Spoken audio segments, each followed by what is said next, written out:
Station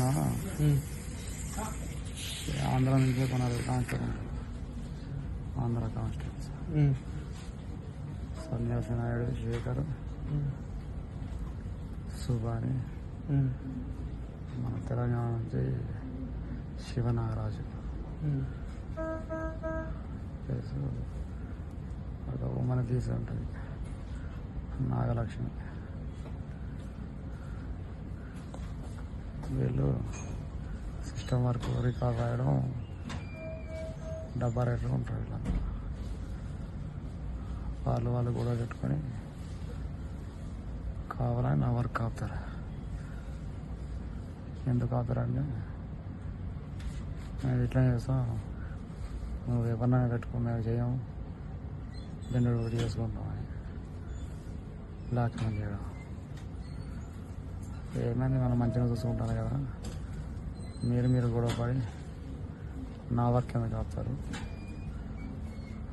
అది కట్టు కాదని చెప్పిన.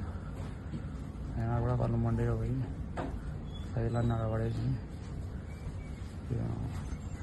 జెండర్ డ్యూటీకి ఎక్కుతాను. సర్లే అని వేరే ఉమ్మడి పీసీని, ఇంకో హరి కానిస్టేబుల్ని నేను పెట్టుకొని నడిపిస్తా ఉంటే, మేము చెయ్యము ఇంకోని చేయనియము అని వాళ్ళని కూడా తిట్టడం, హెరాస్మెంట్ చేయడం. వీళ్ళందరూ కలిసి ప్రెస్ వాళ్ళకు స్టేషన్లో జరిగేవి అన్నీ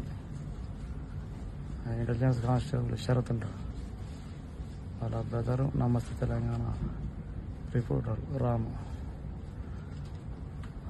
శరత్ ఇంటెలిజెన్స్ కానిస్టేబుల్ శరత్ స్టేషన్లోకి వచ్చి ఈ శివనాగరాజు, సన్యాసి నాయుడు, శేఖర్ ఇలా పక్కన కూర్చొని స్టేషన్లో ఉన్న రికార్డ్స్ అన్నీ, స్టేషన్ విషయాలన్నీ ఇంటెలిజెన్స్ కానిస్టేబుల్ వాళ్ళ బ్రదర్ చెప్పి రాపిస్తారు. అవన్నీ అబద్ధాలు, కావాలని వీళ్ళే రాపిస్తారు. ఈ విషయాలన్నీ సిఐ గారు చెప్తే సిఐ గారు కూడా నన్నే హరాస్మెంట్ చేయడం, వాళ్ళ మాటలన్నీ. ఈ విషయాలన్నీ మళ్ళీ డిఎస్పీ గారికి ఒక రిపోర్ట్ రూపంలో డిఎస్పీ గారికి పెట్టిన. ఆయన ఏం పట్టించుకోలేదు. సిఐ ఏమో చెప్తే పట్టించుకోడు, నా మాట వినడు.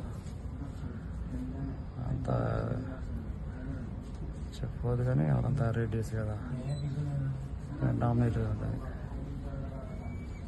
సో ఇక కలవడానికి పోయినా కూడా కూర్చోమని చెప్పకపోవడం, నీళ్ళు పెట్టించి మాట్లాడడం చేస్తాను. ఈ విషయాలన్నీ కూడా నేను ఎస్పీ గారికి ఒక కానిస్టేబుల్ రిపోర్ట్ పెట్టి 25 days అవుతుంది. ఇప్పటివరకు దాని మీద యాక్షన్ లేదు. ఎస్బీఐ గారు కూడా చెప్పిన, చూద్దాం సార్ వచ్చినాక, ఎస్పీఆర్ లీవ్లో ఉన్నాడు, వచ్చినాక చెప్దాం, వాళ్ళని ఏదో చేద్దాం సార్ కూడా అన్నాడు.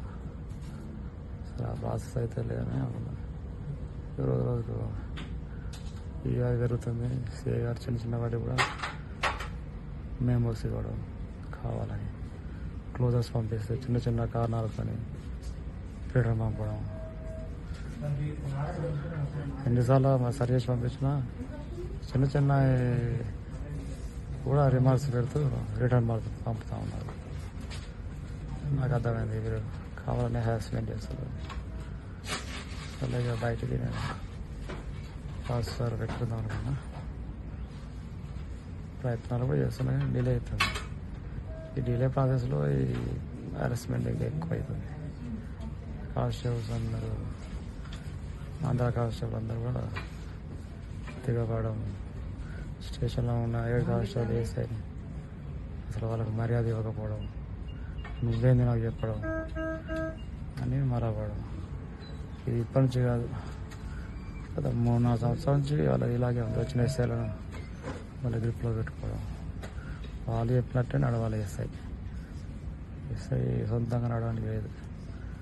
ఎస్ఐ సొంతంగా చెప్తాంటే వీళ్ళు పని మానేస్తారు, పని అవుతుంది. పైన ఆఫీసర్లు ఎస్ఐ గారిని అంటాడు, మళ్ళీ మమ్మల్ని బతలాడుకోవాలనే ఉద్దేశం వాళ్ళది. వాళ్ళు చాలా రాంగ్ పోతున్నారు వాళ్ళంతా. వాళ్ళకి ఇట్లా చేయడం తప్ప అంటే ఇప్పుడు ఇక నా మీద ఇట్లాంటివి చెప్తున్నా కూడా చాలా ఉన్నాయి. కొన్ని చెప్పినా కానీ చాలా ఇది జరిగింది. ఓకేనా బస్ అంతే, ఇంకేమన్నా అంతే అంతే.